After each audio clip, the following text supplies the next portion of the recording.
Eder. Mech. Pallister. La notte della chiamata da Cinisi e le coincidenze triestine nel caso Resinovic. Nelle ore che precedono il ritrovamento del corpo di Liliana Resinovic, tra il 5 e il 6 gennaio 2022, sul telefono di Sebastiano Visintin compare una chiamata proveniente dalla provincia di Palermo. L'utenza risulta intestata a Maria Rita, commerciante di Cinisi, che gestisce un'attività di ottica e fotografia. A utilizzare materialmente quel numero è Giuseppe, suo figlio allora minorenne.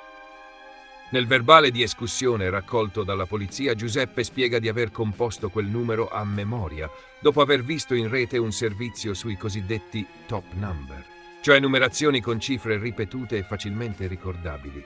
Dice di aver provato combinazioni in cui ricorre il 7 finché il telefono ha iniziato a squillare. Il punto fermo ai fini della ricostruzione è che Sebastiano Visintin non rispose. La chiamata è risultata non accolta perché non udita. La circostanza è riportata così, in modo espresso dagli atti. Chiamata nella notte tra il 5 e il 6 gennaio, senza risposta. Intorno a questo episodio si colloca una costellazione di elementi che, presi uno ad uno, non costituiscono prova, ma suggeriscono verifiche puntuali. In un rilievo fotografico domestico compare un foglio con l'intestazione Signore Visintin Sebastiano, via Verrocchio 2, Trieste, e una sequenza numerica annotata a penna. È stato osservato che quella sequenza sembrerebbe coincidere con il numero da cui parte la chiamata di Giuseppe. Un riscontro tecnico formale, confronto completo delle cifre e datazione dell'annotazione, permetterebbe di stabilire se si tratti di un appunto precedente, successivo o del tutto estraneo a quell'episodio. Nel frattempo, il tracciato telefonico del 14 dicembre 2021, giorno della scomparsa, indica agganci ripetuti alle celle dell'area di Via del Molino a Vento a Trieste, a ridosso dell'intervallo in cui il cellulare di Sebastiano Visintin risulta spento per alcune ore e successivamente riacceso. La localizzazione di cella non fornisce un punto preciso, ma delimita l'area di movimento del dispositivo.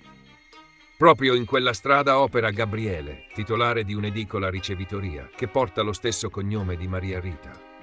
L'omografia è una coincidenza onomastica e da sola non implica alcun rapporto tra le persone. Un ulteriore filo logistico attraversa Palermo e Trieste. Nelle immagini di quella mattina viene inquadrato uno scooter che gira attorno a Liliana.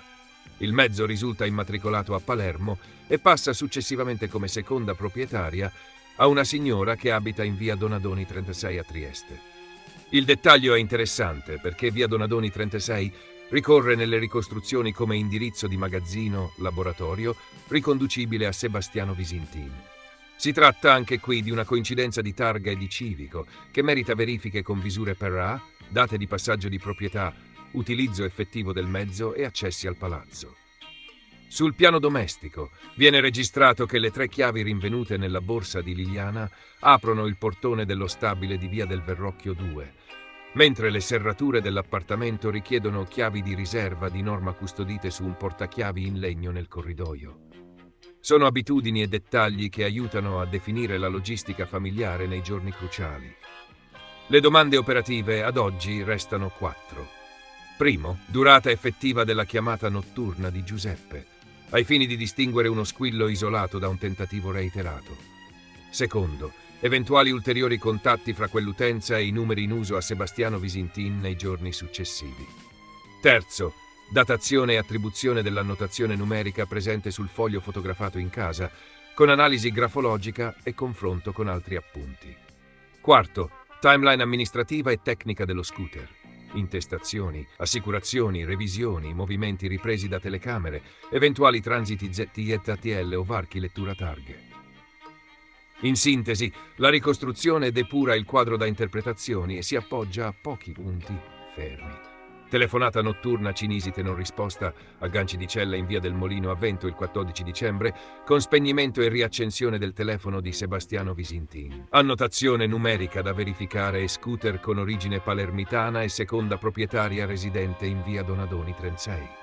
Sono elementi che, se testati con metodo, possono trasformarsi in dati utili o essere archiviati come semplici allineamenti casuali.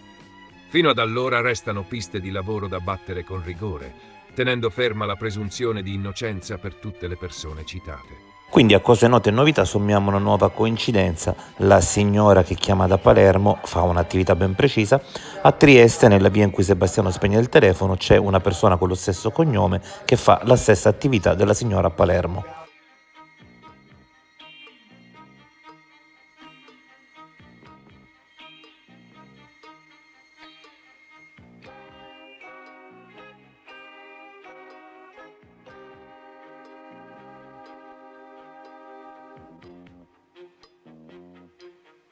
Ehi, non dimenticare di iscriverti a questo canale.